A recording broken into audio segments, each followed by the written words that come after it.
Hi everybody, welcome back. The purpose of this video is to show you how to use color labels.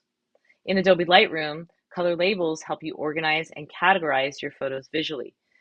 By assigning different colors to different photos, you can quickly identify their status or group them by type or mark them for specific tasks. So in Adobe Lightroom, in the library mode, and I'm in the grid view, to go ahead and do color labels, what we're going to do is we are going to go to Photo, Set Color Label, and you can see our choices are red, yellow, green, blue, and purple.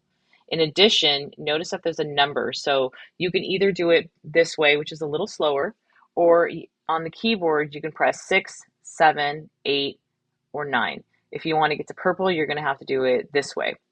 So let's go back and let's say these photos right here are urgent.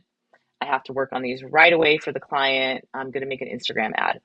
So I'm going to highlight and I'm going to press 6 and that'll give it a red label. Same thing, 6, red label. Same thing, 6, red label.